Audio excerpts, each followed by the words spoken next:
Bueno, queridos, como les decía, hace unas semanas que hemos venido hablando acerca de los principios familiares, hemos venido hablando acerca del rol del padre, también hablamos del rol de la madre, y hoy en día, ahora, mejor dicho, vamos a hablar acerca de los hijos, ¿no? Y a los hijos, bueno, nos compete a todos en realidad como hijos de Dios, y vamos a extrapolarlo hacia eso también. Pero obviamente también hay principios, o sea, los principios que vamos a ver son estos principios eh, que les competen a los hijos como tal, ¿no?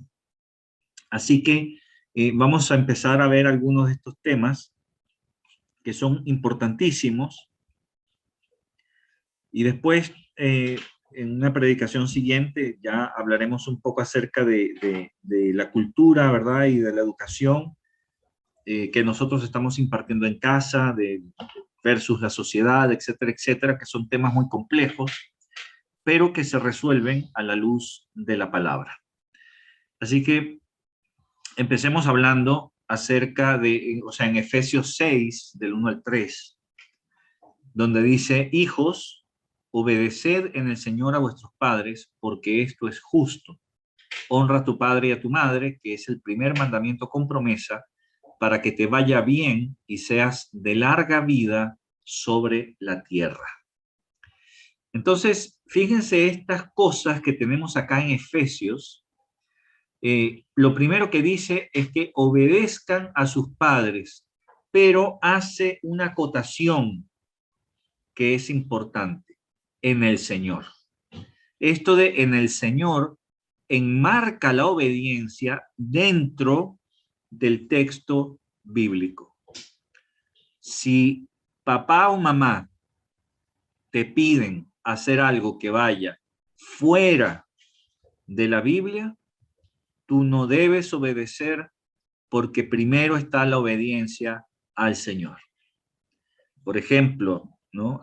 Ha sucedido y sucede padres que usan a los hijos para evadir compromisos, ¿no? Bueno, hoy en día hay celulares que te llaman directo, pero antes, cuando había teléfono en la casa, ¿verdad? El papá advertía a veces, estoy hablando en general, no es que mi papá lo haya hecho, de hecho no recuerdo que lo haya hecho, pero sé que ocurre, eh, que dice: si es fulanito de tal, ¿verdad? Dile que no estoy, ¿no? O dile que estoy ocupado. Bueno, puede ser que esté ocupado, pero dile que no estoy, por ejemplo. Entonces, el hijo no debe, eh, digamos, seguir esa orden, ese lineamiento. Ahora, tampoco es para que le conteste: no, la Biblia dice esto, ¿verdad? Y toma tu llamada y yo no voy a hacer nada, porque eso tampoco es honrar al padre, porque a pesar de que el papá o la mamá estén fuera del marco bíblico, digamos, el hijo de todas maneras le debe honra y respeto. Así que siempre la comunicación hacia el papá o la mamá debe ser con respeto. Bueno, después en el segundo versículo dice: honra a tu padre y a tu madre. Esta honra tiene que ver con ese respeto, justamente, tiene que ver con eh, lo que tú puedas, eh, digamos, dar a tu papá y a tu mamá. No es solamente una cosa de hablarles bien y ya, sino va más allá. La honra a padre y a madre significa estar pendiente de ellos, estar preocupado de ellos, eh, llamarlos si es que uno no vive con ellos. Eh, si uno ha tenido alguna desaveniencia, alguna desafortunado incidente, digamos, donde haya todavía eh, rencores y cosas por el estilo, es bueno, es bueno acercarse, es bueno pedir perdón, es bueno restablecer, restaurar las relaciones, porque quedarse así, fíjate, dice el versículo 3: para que te vaya bien, ¿no? Y seas de larga vida sobre la tierra. Yo una vez nombré, ¿no? Conozco personas que eh, deshonran a los padres, tal vez no a los suyos propios, a los biológicos, pero sí a los del cónyuge. Entonces, cuando tú deshonras a tus suegros, es como que estuvieras deshonrando a tus propios padres.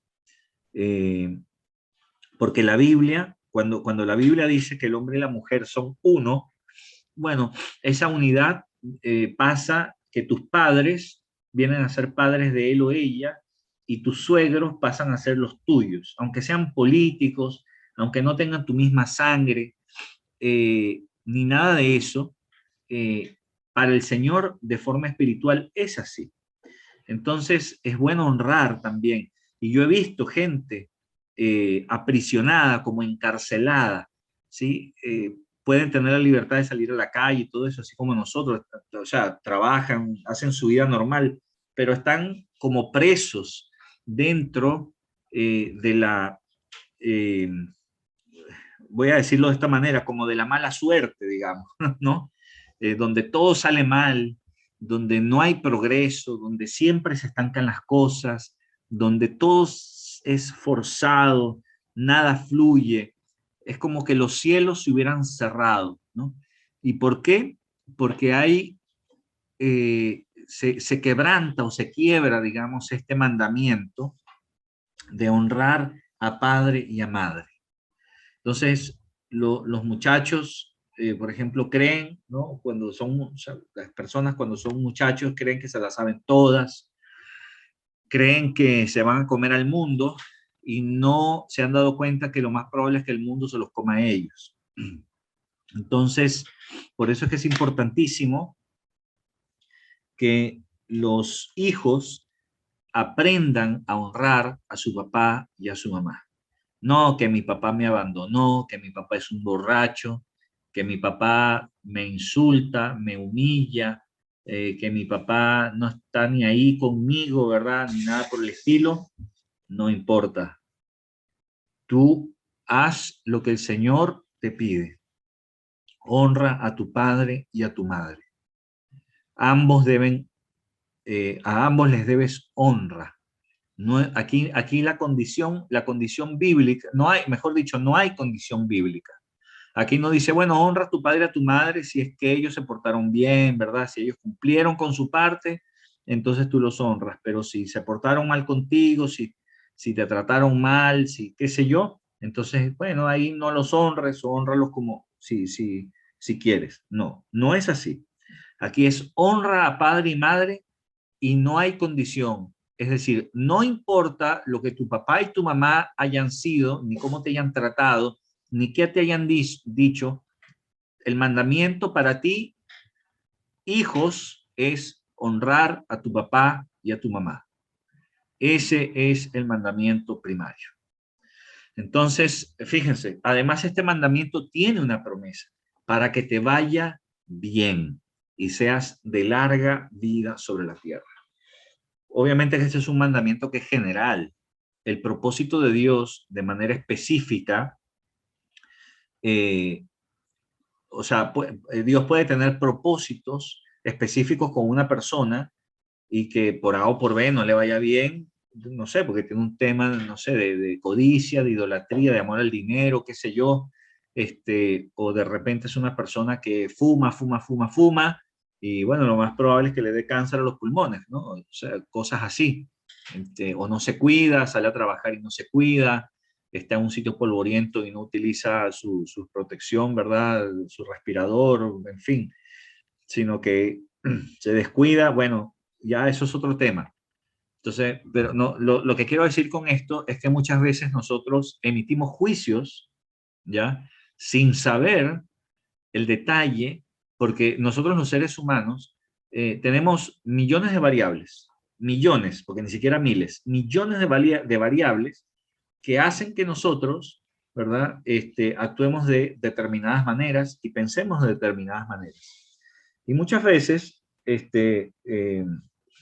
nosotros emitimos juicios y decimos cosas, eh, digamos, tomando una o dos variables y pensamos que la estamos acertando, ¿no? Y no es así, o sea, las cosas es mucho más compleja que esa. Obviamente que esa una o dos variables que estamos viendo pueden ser predominantes súper importantes, pero difícil es saber el propósito del Señor, ¿no? Bien, digamos, o conocerlo bien. Nos cuesta conocer nuestro propósito, queridos, muchas veces. No podemos pretender conocer, ¿verdad?, el del hermano, el del que está al lado. Nosotros debemos enfocarnos en él. La Biblia nos manda a enfocarnos en él. Entonces, cuando nos enfocamos en él, nos encontramos con estos principios, por ejemplo, en Efesios 6, donde los hijos tienen mandamiento de obedecer en el Señor a sus padres, porque esto es justo. Para el Señor, esto es justo, dice la palabra. Los hijos que viven con nosotros, no importa la edad que tengan, deben sujetarse a sus padres. Los hijos que viven con los padres. Ojo, no importa la edad que tengas, debes sujetarte a tus padres. Si estás en casa de tus padres, obviamente, ¿no? Si ya te fuiste, si ya no vives ahí, eres una persona independiente, te casaste, ya formaste otra familia, y ahí ya se rompe este nivel de autoridad, digamos, se rompe porque ahora se pasa a la autoridad bíblica, donde el padre de familia pasa a ser el jefe del hogar, donde la cabeza es Cristo mismo, ya no es papá, sino Cristo. Entonces, cuando los hijos se van de la casa, ya se rompe esta línea de autoridad, digamos, y ahora ellos pasan a tomar el liderazgo de la casa, si son los varones, donde Cristo es la cabeza, y si son las mujeres, pasan de del yugo materno, digamos, o de la autoridad familiar a la autoridad de su esposo. Y esto es así, ¿no? Porque así está en la Biblia, y esa es la manera, digamos, bíblica de funcionar. Ahora bien, cuando nosotros trastocamos este orden, bueno, alteramos ¿cómo se llama? Alteramos el, lo que Dios ha establecido, y por lo tanto las cosas empiezan a funcionar mal, ¿no? Esa es una máxima. La obediencia y la honra de los hijos hacia los padres es la base para la relación entre ellos. Ahí se expresa amor, sujeción y también confianza. Cuando los hijos se someten a sus padres, expresan amor hacia ellos, se están sujetando, ¿no? O se están sometiendo a ellos, y también están confiando. ¿Por qué? Porque están obedeciendo lo que sus padres les dicen, siempre que sea dentro del marco bíblico. Así que, bueno, esto aplica también para nosotros, los que ya hemos salido de casa, ¿no?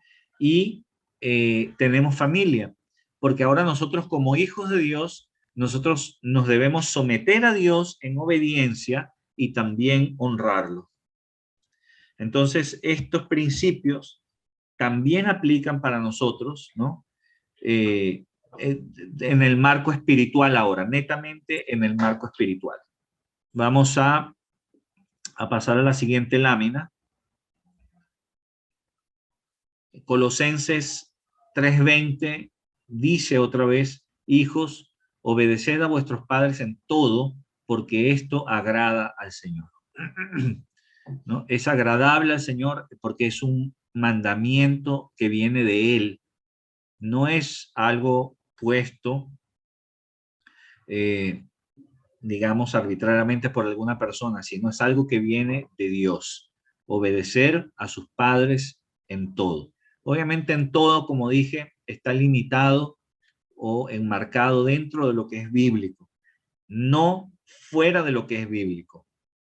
Así que si tú, papá y mamá que me estás escuchando ahora, si tus hijos no te van a obedecer porque la orden que tú les estás dando está fuera de la palabra de Dios, ellos no tienen por qué obedecerte. Y eso es algo que tú tienes que tomar en cuenta.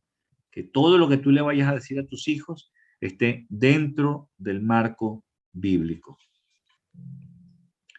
En Proverbios 1:8 dice: oye, hijo mío, la instrucción de tu padre y no desprecies la dirección de tu madre. Proverbios 1:8. Estos mandamientos realmente deben tomarse en cuenta, porque no están ahí en vano. Vamos a verlos desde el punto de vista humano, ¿ya? Proverbios, obviamente que está en la Biblia, es palabra de Dios, pero entendamos una cosa también. Proverbios fue escrito por Salomón, el hombre más sabio que ha pisado esta tierra, aparte de Jesucristo, ¿sí? Ha sido el más sabio, y fue tan sabio que Dios le dijo que iba a ser el más sabio de toda la historia, y no iba a haber ninguno antes ni ninguno después que iba a ser tan sabio como él. Así que por más sabio que encontremos a una persona, nunca va a ser tan sabia como Salomón. Y Salomón escribió estos proverbios. Los escribió no porque tenía tiempo libre, no porque estaba aburrido, ¿verdad? Y le salió esto, no. Sino lo escribió con una intención, y esa intención era justamente la de modelar la cultura hebrea de su época y para que perdurara por siempre. Esa fue la intención de él. Ahora, Dios lo usó para que esta palabra fuese escrita y llegase aquí hasta nosotros. Y dice: oye, hijo mío, la instrucción de tu padre y no desprecies la dirección de tu madre. Lo que quiere decir que los hijos van a recibir instrucción y dirección de ambos, de papá y de mamá. Cuando los hogares son disfuncionales y hay hogares rotos, hogares donde se han separado, se han divorciado papá y mamá, obviamente que los hijos quedan cojos, digamos, quedan seccionados, porque van a pasar la mayor parte del tiempo con una de las figuras. Normalmente es la madre, ¿no? Normalmente eh, la, todos los asuntos legales apuntan a darle la patria potestad y todo esto a la madre. Bueno, esto tiene o sea, un porqué que es antiguo. Un abogado podría hablar con más propiedad de este asunto, pero ahorita no me voy a meter en ese tema. Pero esto tiene tiempo. Hoy en día, con la, ¿cómo se llama? La tendencia a trabajar de igual a igual de ambos, bueno, esta es una de las leyes que yo creo que deberían actualizarse en todo caso, ¿no? Antes, básicamente, la mujer se quedaba más en casa, y esa era una de las razones por las cuales le daban y todavía le dan la patria potestad, sobre todo a las mujeres. Hoy en día esto debería evaluarse. Ahora, pero a lo que voy es lo siguiente, que Dios, como hemos dicho en los domingos anteriores, la imagen de Dios se muestra a través de ambos, de papá y de mamá. Cuando está solamente papá o solamente mamá, recibimos básicamente la mitad, tal vez la mitad y un poquito más, de lo que deberíamos recibir, de la imagen de Dios completa. Nos quedamos solamente con una parte. Al quedarnos con una parte, construimos nuestras vidas, o los hijos construyen sus vidas basados en esa única parte. Entonces, ocurre mucho que en los hogares disfuncionales, los hijos salgan disfuncionales y normalmente cometen los mismos errores que han cometido los padres, y por eso tú ves patrones que son más o menos constantes. No tiene por qué ser siempre así, pero en términos generales tú ves que hijos de padres divorciados tienen altísimas probabilidades también de divorciarse. Hijos de padres alcohólicos tienen altísimas probabilidades de convertirse en alcohólicos, o de fumadores, o de lo que sea. Porque normalmente el ejemplo que se ve en casa es lo que realmente se impregna y se queda en el corazón de los hijos, y obviamente lo llevan después a sus hogares y repiten los patrones una y otra vez, generación tras generación. Por eso es que es importante esto, y este versículo habla de padre y de madre. Habla de que los hijos estén con ambos. Por eso es que el divorcio no está dentro del plan de Dios, ni siquiera es una opción dentro del plan de Dios. Entonces, esta instrucción del padre, esta dirección de la madre, le dan al hijo el soporte que necesita para poder construir su propia vida. Y claro, esto sin hablar de lo que ya hemos hablado en otras oportunidades, como padres, como responsabilidades de padres, de repetir a nuestros hijos, ¿no? Cuando se levanten, cuando se acuesten por el camino, cuando estén donde estén, las palabras de la Biblia, mañana, tarde y noche, e ir hablándoles e instruirlos en el conocimiento de Dios. Pero para que esto ocurra, yo primero como papá debo saber, porque ¿cómo voy a enseñar a sumar si yo no sé sumar? Necesito primero aprender yo para poder enseñar. Por lo tanto, es mi responsabilidad primaria tener yo una relación con Dios, conocer al Señor, para poder entonces transmitírsela a mis hijos. ¿No? Creo que está súper claro. Ahora bien, vamos a ver, ¿no? Vamos a ver, porque como han visto, el escuchar a papá y a mamá, el honrar a papá y a mamá y el obedecer a papá y a mamá, son tres factores fundamentales para la vida de cualquier hijo.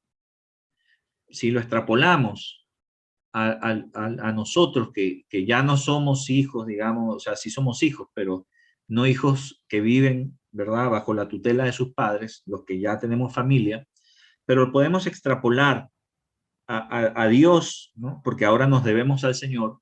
Cuando nosotros escuchamos la instrucción del Señor, cuando escuchamos el mandamiento, lo consideramos, lo obedecemos y honramos a Dios, porque todo viene junto, entonces yo estoy amando al Señor, en definitiva. Porque eso es lo que quiere el Señor. Que nosotros lo amemos, y de qué manera, obedeciéndole. ¿Y cómo lo obedecemos? Escuchando y considerando sus mandamientos. Entonces es una cadena. Ahora vamos a ver algunos de los factores que destruyen las relaciones, porque también es importante que nosotros entendamos a la luz de la Biblia cuáles son algunos de los factores, o unos poquitos nomás, uno o dos factores nada más, por cuestiones de tiempo, que vamos a ver acá, que son nocivos y destructivos para las relaciones familiares, ¿no? Por ejemplo, la preferencia. Esto es un tema, ¿verdad? Porque la mayoría de los padres dicen, no, yo no tengo preferencia, todos mis hijos los quiero igual, pero muchas veces hay una clara preferencia hacia uno de los hijos. Así que vamos a ver, por ejemplo, Génesis 25, del 27 al 28, dice, y crecieron los niños. Aquí está hablando de los hijos de Isaac. ¿Ya? ¿Se acuerdan que el padre, el patriarca, el primer patriarca fue Abraham, tuvo a Isaac, e Isaac tuvo dos hijos, Esaú y Jacob? Y son estos niños de los que estamos hablando acá, y dice, y crecieron los niños, Esaú fue diestro en la casa, hombre del campo, pero Jacob era varón quieto que habitaba en tiendas. Y amó Isaac a Esaú, porque comía de su casa, mas Rebeca amaba a Jacob. ¿Qué cuadro tenemos acá? Fíjate, aquí tenemos un cuadro de una familia disfuncional, donde el papá, que era Isaac, la mamá, que era Rebeca, tenían preferencias por cada uno de los hijos. Estos hijos eran gemelos, ¿ya? Bueno, no gemelos, mentira, ¿cómo se llama cuando mellizos? Son mellizos. Entonces, Esaú fue el primero que salió del vientre y en segundo lugar salió Jacob. Entonces, Esaú, digamos, era el primogénito porque salió primero, pero en realidad los dos muchachos compartían el vientre. Y Esaú fue un hombre de caza, ¿verdad? Que salía al campo, mataba animales. Era, además, dice la Biblia, que era velludo, ¿no? Era la típica, ¿cómo se llama? Imagen del hombre macho, digamos, ¿no? Velludo, fuerte, cazador, que salía al campo. Era un hombre de manos callosas, digamos, ¿no? Estaba acostumbrado al trabajo en el campo, a salir de casa, tenía fuerza, en fin, etcétera, etcétera.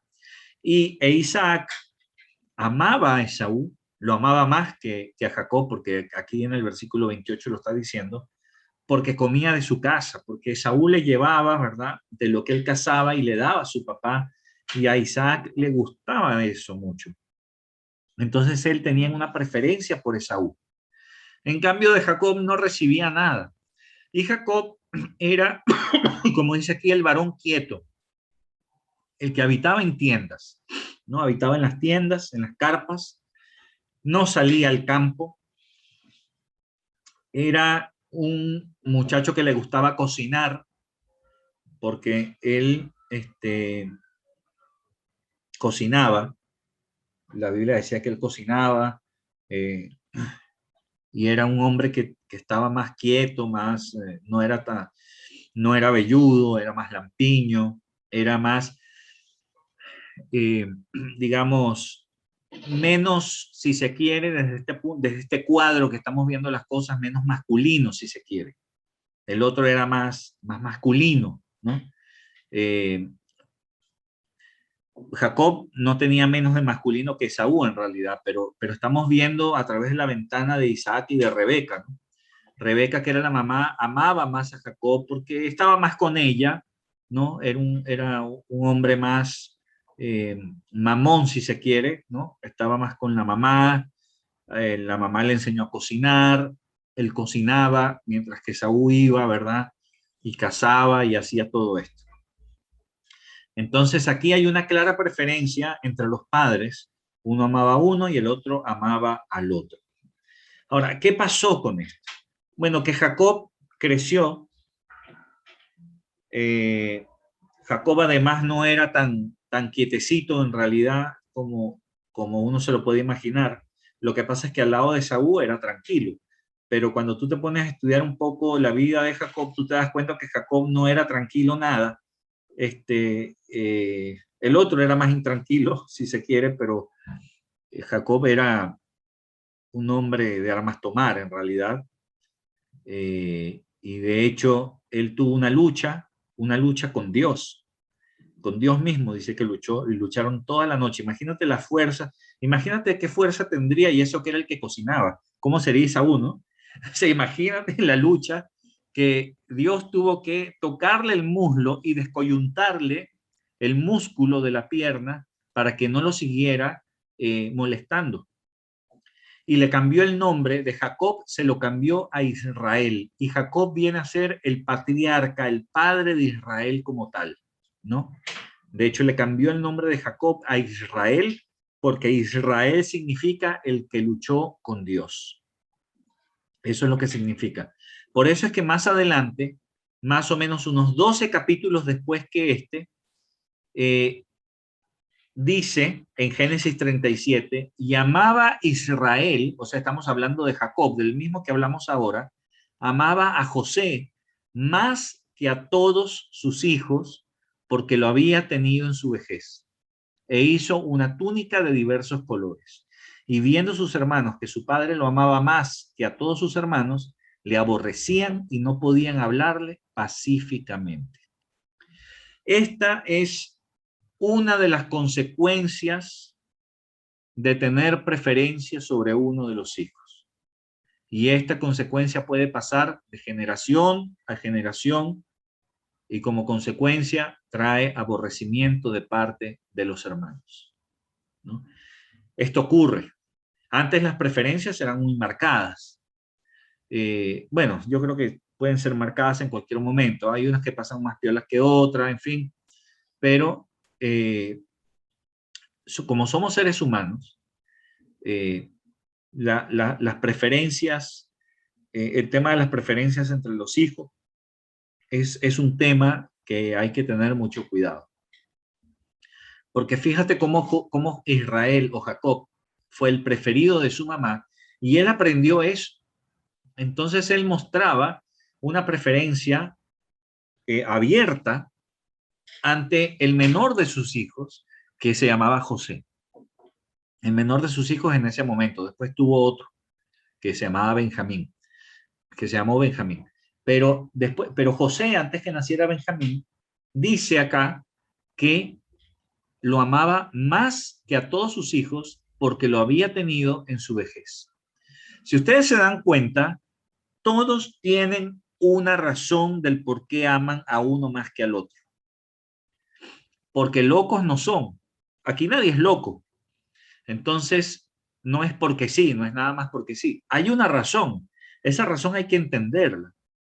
Pero el hecho de que hay una razón, no le estamos dando la razón tampoco ¿cómo se llama?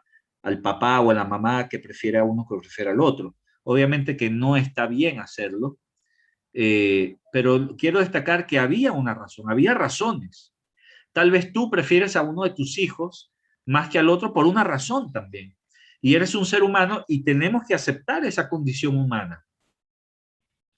No hay tal cosa como que yo amo a mis hijos a todos de la misma manera, porque todos son diferentes y tú los podrás amar a todos y podrás dar la vida por todos,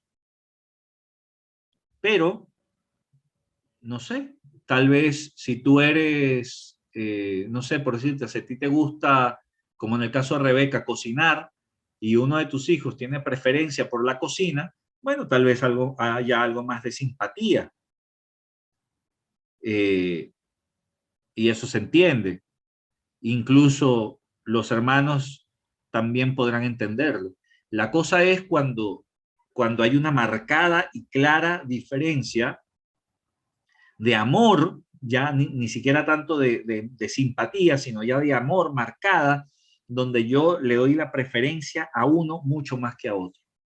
Yo conozco un caso de una persona, ya que de una persona que chileno, que él me contaba que su hermano, él tiene un hermano, ¿ya? Y este hermano, mayor que él, 1 o 2 años mayor que él, bueno, era el muchacho, digamos, bonito, inteligente, capaz, rubio, de ojos claros, y el otro salió chiquito, feo, de pelo negro, trigueño, de ojos marrones, no tan inteligente, no tan hábil, ¿no? En fin, etcétera, etcétera. Porque me lo cuenta así. Entonces el papá y la mamá tenían una marcada preferencia y al otro, al que era rubio, de ojos azules, bonito, inteligente, capaz, etcétera, etcétera, le dieron de todo abiertamente. De hecho, lo pusieron a estudiar en un colegio privado, con todas las comodidades, aventajado, digamos, ¿no? En todo, con buena ropa. Al otro le daban las obras, a todo nivel. Nos metieron en un colegio público, ¿no? Como ustedes saben, los colegios públicos no son tan buenos como los colegios privados en términos generales. Siempre hay una clara diferencia entre uno y otro. Bueno, entonces estudió un colegio público acá en Santiago. No le dieron la mejor ropa, le dieron las obras, lo que el otro dejaba se lo daban a él. Si al otro le compraban una cosa de marca y se le iban a comprar al otro, bueno, lo más barato, ¿verdad? A los sitios o de segunda. En fin, había una marcada diferencia entre uno y otro, ¿no? El otro cuando se graduó de la universidad le compraron un carro y tenía su carro, al otro no le dieron nada, ni siquiera una bicicleta. Bueno, en fin, o sea, fue así, desmarcado, o sea, sonará gracioso, pero fue así. Y yo conozco a esa persona. De hecho, todavía hablo con esa persona. Entonces, ese testimonio todavía se da, existe. Marcadas diferencias, ya eso, porque lo que yo estaba hablando es que, bueno, haya cierta simpatía, ¿no? Eso es normal, somos seres humanos, pero ya las diferencias así, como esta que está contando la Biblia en Génesis 37, donde Jacob amaba a José más que a los demás, era abierto, tanto que le hizo una túnica de diversos colores, lo separó incluso con la ropa. Los otros estaban vestidos, no sé, de tonos blancos, grises y negros, y el otro tenía una linda túnica de colores. A la distancia se veía que José resaltaba. Y sus hermanos se dieron cuenta, dice, y viendo sus hermanos que su padre lo amaba más que a todos ellos, le aborrecían y no podían hablarle pacíficamente. Entonces, las consecuencias de la preferencia pueden pasar, como dije, de generación en generación, y como consecuencia a eso, los hermanos aborrecen al preferido. Estos son hechos, son cosas que ocurren, ¿no? Bueno, sin ir muy lejos, yo algo de esto he sentido porque, por ejemplo, mi mamá tenía preferencia por mí, y eso tengo que decirlo. Y eso minó un poco la relación con mi hermano, con el segundo. Es parte de mi testimonio y por eso lo digo, yo no, con esto no quiero culpar a mi mamá, ¿verdad? O no, nada, son cosas que pasan nomás, ¿no? Y en medio de la ignorancia, en medio de todo, de ignorar la palabra de Dios, en fin, etcétera, etcétera, estas cosas ocurren. Sin embargo, la preferencia que había hacia mí no era una preferencia como esta, ni como la que conté, era una preferencia, ni siquiera en cuanto a la comida, ni nada de eso, o sea, la preferencia no estaba ahí, sino simplemente que había más simpatía o había más satisfacción en el hecho de que yo tenía buenas notas y mi hermano no tanto, por ejemplo. Pero a los dos nos daban la misma ropa, a los dos nos dieron lo mismo, en el mismo colegio, en el mismo todo, ¿verdad? Y no había más preferencia, sino que una satisfacción académica, es lo que quiero decir. Pero no era así a lo que voy, o como el testimonio de esta persona que acabo de contar. Entonces, con todo y eso, la relación se minó, ¿no? Se minó. Entonces, ¿qué dice, ¿qué dice el Señor a todo esto? Que lo que hace es separar familias. Separa a hijos de padres y a padres de hijos. Por eso es que el Señor, después de todo esto, el profeta Malaquías, 400 años antes de la llegada de Jesucristo, dijo en el capítulo 4, del 5 al 6, he aquí yo os envío el profeta Elías, antes que venga el día de Jehová grande y terrible. Él hará volver el corazón de los padres hacia los hijos y el corazón de los hijos hacia los padres, no sea que yo venga y hiera la tierra con maldición. Mira qué fuerte esto que está diciendo el Señor a través de Malaquías. Dice que él va a enviar al profeta Elías, obviamente que esto es metafórico, antes que venga el día de Jehová grande y terrible, es decir, antes de la segunda venida de Jesucristo. Este profeta, Elías, ¿no? Fue uno de los profetas, o ha sido uno de los profetas más poderosos y más importantes que la Biblia tiene, digamos, ahí, o del que ha narrado, digamos, que la Escritura ha narrado. Y dice que va a volver este profeta Elías. Este profeta Elías no quiere decir que va a aparecer por ahí caminando y va a empezar a profetizar cosas, sino que va a venir este espíritu de Elías, digamos, de alguna forma, que es en realidad el Espíritu Santo. En realidad lo que está hablando aquí es del Espíritu Santo. Dice, antes de que venga el día de Jehová grande y terrible. Porque el Espíritu, cuando tú estudias el profeta Elías, tú te das cuenta que es el Espíritu el que toma a Elías y hace todo lo que Elías hizo, digamos. El Espíritu Santo fue el que hizo que Elías hiciera todo lo que hizo. Entonces, al final está hablando del Espíritu Santo que ya tenemos. antes de que venga el día de Jehová grande y terrible. Por supuesto, hace 2000 años ya que vino. ¿Y qué está haciendo el Espíritu hoy en día? Está haciendo volver el corazón de los padres hacia los hijos y el corazón de los hijos hacia los padres. ¿Por qué? Porque somos su pueblo. Pero en el mundo no es así. En el mundo está al contrario. El mundo más bien está en el camino donde los hijos hacen lo que quieren y no están ni ahí con los padres. Y los padres igualmente no les importa a los hijos, sino les importa solamente el beneficio profesional, económico, y dejan a su suerte, digamos, a la suerte y a la crianza de terceros, les dejan a los hijos. Y no hay un espíritu de Elías volviendo el corazón de los padres hacia los hijos y el corazón de los hijos hacia los padres. Si esto no ocurre, dice, va a venir Dios y va a maldecir la tierra. Bueno, por eso es que está profetizado, ¿verdad?, que viene la gran tribulación. ¿Qué mayor maldición que esa? Pero nosotros los que somos del pueblo de Dios santo, nosotros tenemos que empezar a trabajar en esto, queridos, a dejarnos llevar por el Espíritu Santo, guiar por el Espíritu, para que nuestros corazones se volteen hacia los corazones de nuestros hijos y el de los hijos hacia los nuestros, y nos unamos, y como lazo, ¿no?, como enlace está el Espíritu Santo,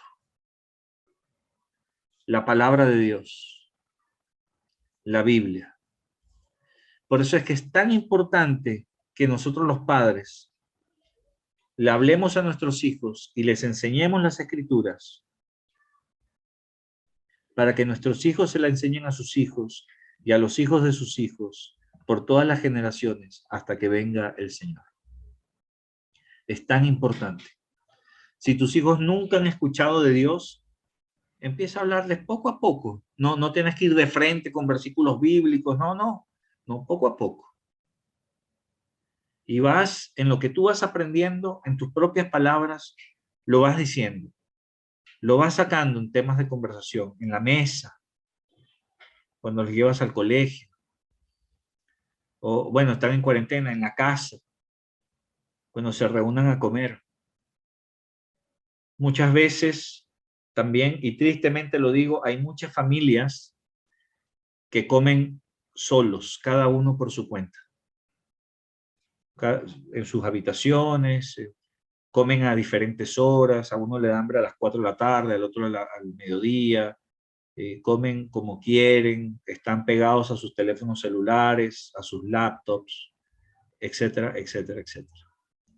Y estando en la misma casa se cruzan, pero ni se ven, ni se saludan, ni se dan los buenos días, ni las buenas noches, ni están pendientes los unos de los otros, sino que viven vidas individuales dentro de una misma casa. Eso no es propio del pueblo de Dios. El pueblo de Dios se junta, se congrega, hablan del Señor, están pendientes los unos de los otros. No se trata de individualismo, se trata de comunidad. De eso se trata. Entonces tenemos que trabajar en este sentido. Los que tienen hijos grandes, casados, los que tienen nietos, pueden hacer este trabajo con sus nietos, incluso con sus hijos grandes. Oye, hijo, ven acá. Tal vez si el hijo, ¿verdad?, o la hija no quiere saber nada, ni que le nombres a Jesús, porque, ay, mamá, ¿hasta cuándo me vas a salir con eso?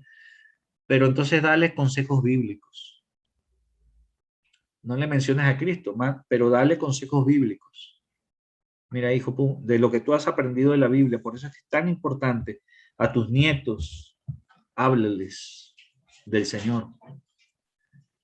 Los que están separados, los que tienen otros hijos de otros matrimonios, los que tienen hijos fuera del matrimonio, empieza a hablarles también Llámalos también con frecuencia a tus hijos, a los que no vivan contigo, a los que tienes tiempo que no ves.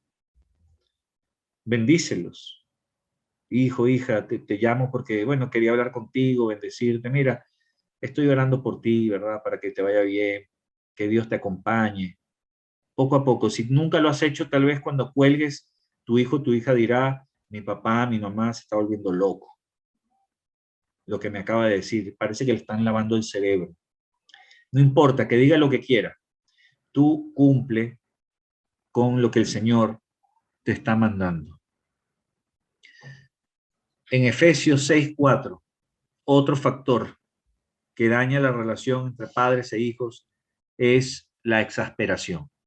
Dice, y vosotros padres no provoquéis a ir a vuestros hijos, sino criadlos en disciplina y amonestación del Señor. Este asunto de la disciplina, de la educación, lo vamos a abordar en el siguiente mensaje, no ahora, pero provocarlos a ira, exasperarlos, no es, no es algo realmente que sea beneficioso, porque esto eh, va a crear, ¿cómo se llama? Te va a jugar en contra. Cuando tú exasperas a tu hijo, tú lo que generas es rechazo, falta de amor. Y entonces, al final termina jugando en contra y el Señor no quiere esto. El Señor lo que quiere es que las cosas fluyan, que la palabra de Dios fluya en el corazón de tus hijos. Claro que tiene que haber disciplina también, por supuesto que sí, pero hay que saberlo hacer. Y para tener esa sabiduría, nosotros necesitamos conocer de Cristo y de su palabra, primero, antes que, porque si me dice aquí la palabra en Efesios 6:4 que yo debo criarlos en disciplina y amonestación del Señor, esa disciplina y amonestación es del Señor, no mía. Por lo tanto, yo tengo que saberla yo primero. Y esa es mi responsabilidad ahora. En Colosenses 3:21 dice, padres, no exasperéis a vuestros hijos para que no se desalienten, porque por eso trae desaliento, trae desesperanza, trae frustración. Nunca lo hago bien, todo lo hago mal, siempre me equivoco. Estas son típicas frases. Eh, a ver, como experiencia personal también y como testimonio yo lo digo, yo también fui criado, ¿verdad? De una manera en que lo que yo hacía, la sensación no era suficiente, o sea, la sensación que me dejó es que no era suficiente. O sea, una vez yo me acuerdo haber sacado un 19/20 en un examen y no me acuerdo si mi papá o mi mamá, pero alguno de ellos me dijo, ¿y por qué no fue 20? Porque estaban acostumbrados a las buenas notas. Pero el mensaje que yo todavía recuerdo, no recuerdo ya quién me lo dijo, tal vez ellos ni se acuerden, pero fue así. ¿Por qué no fue 20? El mensaje que me dejó es, no es suficiente. Y eso marcó mi vida al punto tal de que yo siempre he tenido que luchar, o he sentido que he tenido que luchar para alcanzar las metas. Pero en Cristo, ¿verdad? Ya me doy cuenta que no tengo que luchar, que Él lo hizo ya todo por mí. Ahora, mi enfoque debe ser en enfocarme en Él. Mi trabajo, mi esfuerzo va en enfocarme en Él y en eso me tengo que enfocar. Si no me enfoco en eso, yo empiezo a desalentarme porque no es suficiente. Y vuelvo otra vez a ese antiguo sentimiento. Entonces, es importante, es importante no exasperar a nuestros hijos para que no se desalienten. Proverbios 13:1 dice, el hijo sabio recibe el consejo del padre, mas el burlador no escucha las reprensiones. Fíjate, habla de un hijo sabio y de un burlador. El sabio recibe el consejo. El papá le da el consejo y él lo recibe, lo escucha. El que se burla, no, el viejo no sabe, anticuado, yo sé más. No, olvídalo. Y se cree en su necedad, en su soberbia, el hijo que tiene 30 años menos cree que sabe más, ¿no? Es tonto ponerlo, o sea, es tonto, y si lo pones en perspectiva es más tonto aún, pero ocurre. Y no se da cuenta, en su ignorancia, obviamente, el muchacho, no se está dando cuenta que se está perdiendo de un factor muy importante y que le va a servir para toda la vida.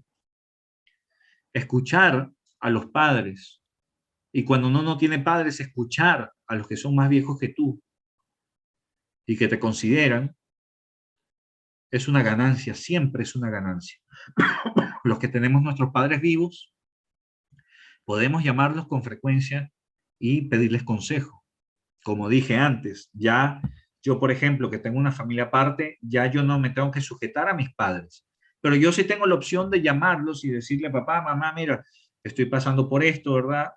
No sé cómo resolverlo. ¿Qué dices tú? ¿Cómo lo resolverías tú? ¿Qué me aconsejas? Y me dicen, ¿no?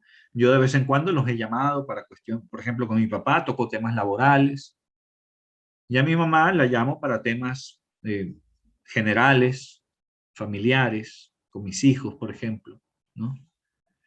En fin, etcétera, etcétera. Entonces, eh, porque es necesario, pero el burlador lo llama la Biblia.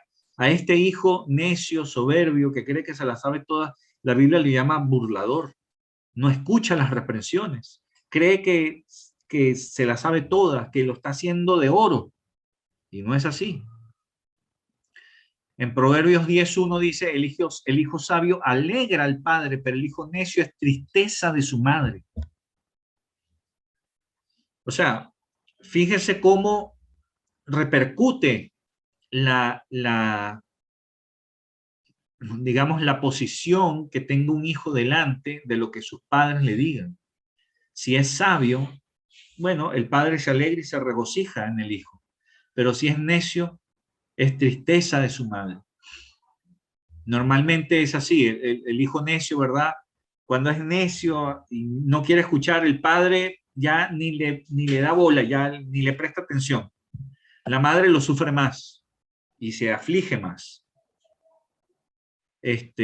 Por eso es que está este proverbio. Pero el hijo sabio alegra al padre. El padre dice, wow, tengo un hijo sabio, está tranquilo, confiado. Ahora, si bien es cierto, todas estas cosas son un compendio pequeño, súper resumido además, pero parece mucho, ¿no? Tantos detalles que hay en la Biblia, muchos más hay, pero no hay tiempo para hablarlos, ni siquiera para mencionarlos. Pero he tratado de sacar los más importantes, o por lo menos lo que creo que el Señor me ha dicho que saque. Lo realmente importante está en ver e imitar la relación entre el Padre y el Hijo. Estoy hablando entre Dios Padre y Jesucristo. Ese es el ejemplo máximo de relación entre padre e hijo. Justamente esta relación íntima, esa es la intimidad que nosotros debemos lograr con Dios, y es la intimidad que debemos lograr entre padres e hijos. Pero donde hay una clara sujeción del hijo al padre. Fíjense lo siguiente. En Juan 5, del 19 al 20a dice, respondió entonces Jesús y les dijo, de cierto os digo, no puede el Hijo hacer nada por sí mismo, sino lo que ve hacer al Padre. Porque todo lo que el Padre hace, también lo hace el Hijo igualmente. Porque el Padre ama al Hijo y le muestra todas las cosas que Él hace. Entonces, fíjense que acá hay una relación tan íntima, que el hijo ha decidido no hacer nada por sí mismo, sino solamente hace lo que ve hacer al padre. Dice, porque todo lo que el padre hace, también lo hace el hijo igualmente. No es ni siquiera, digamos, con una variante que él puso de su propia cosecha, sino lo hace igualmente. Humanamente hablando, nosotros no podemos alcanzar este nivel de intimidad, porque además el Padre y el Hijo son uno solo. En el caso humano, mis hijos y yo, por ejemplo, somos personas diferentes. Yo soy uno con mi esposa, pero no con mis hijos.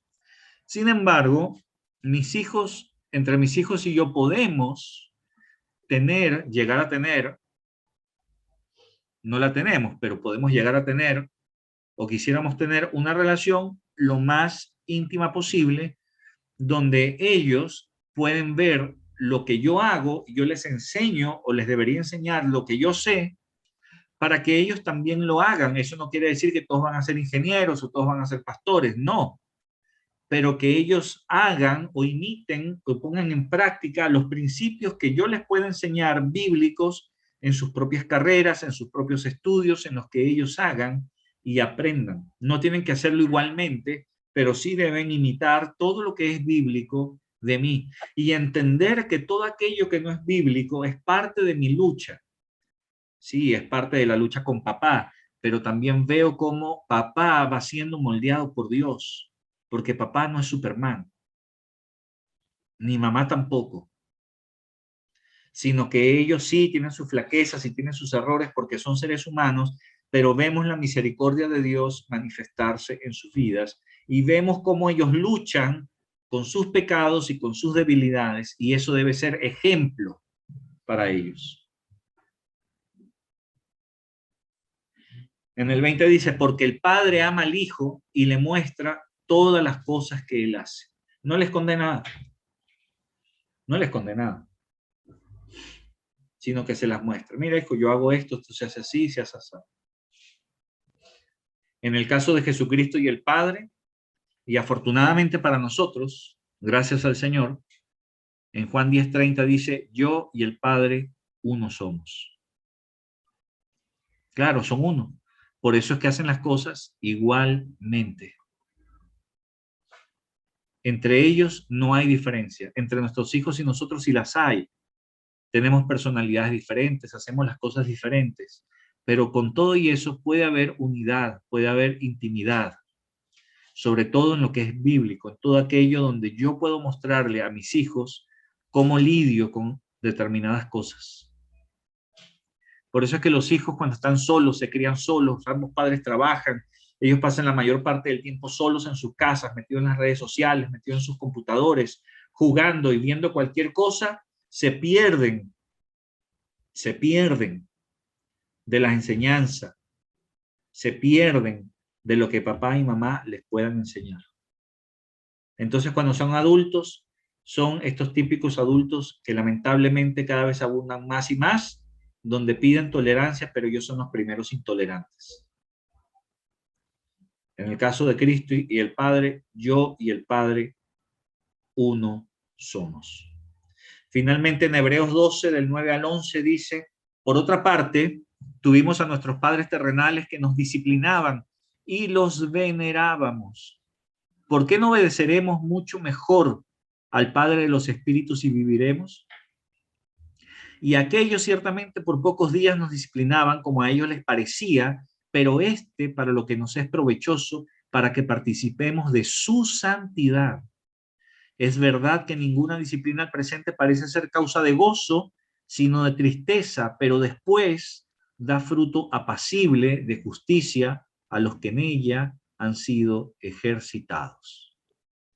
Entonces, nosotros, claro que hemos tenido nuestros padres terrenales que nos disciplinaban y nos disciplinaban como a ellos les parecía. Y los venerábamos, dice acá, ¿no? Mi papá, mi mamá, lo máximo. Pero ¿por qué no obedeceremos mucho mejor entonces a Dios Padre? Y viviremos, porque nuestros padres nos disciplinaban como a ellos les parecía. Pero Dios nos disciplina para lo que es realmente provechoso, para que participemos de su santidad. Y claro, obviamente que la disciplina, en el momento que es aplicada, nadie la disfruta. Yo no conozco a ninguno que diga, ah, qué bueno, me castigaron porque hice esto mal. Yo no conozco a nadie que diga eso, ni nadie que diga, oye, qué bueno que me encarrilaron aquí, ¿verdad? Me costó, pero bueno, me metieron mi coscorronazo, pero aquí estoy, ¿verdad? Qué bueno, gracias Señor. No, al principio no, pero después uno dice, oye, qué bueno los correazos que me dieron, ¿no? De verdad que sí, porque me encaminaron. Yo lo he dicho y lo he escuchado de muchos otros. Qué bueno cuando me castigaron mis padres, porque de verdad que aprendí. Ahora nosotros tenemos que hacer lo mismo también con nuestros hijos, para que ellos también den gracias, porque después, si no les hacemos nada, no, ellos no van a tener nada que agradecernos, porque la vida se los va a comer, se los va a envolver, el mundo. Por eso es que es tan importante este tema, tan importante, que a la luz de la Biblia podemos ver efectivamente las consecuencias que hoy estamos viendo a nuestro alrededor. Aquí cuando leemos la Biblia nos vamos dando cuenta, ah, mira, ya voy entendiendo por qué está pasando en el mundo lo que está pasando. Pero ahora podemos dar fruto apacible de justicia, pero de justicia de Dios, a los que en ella han sido ejercitados.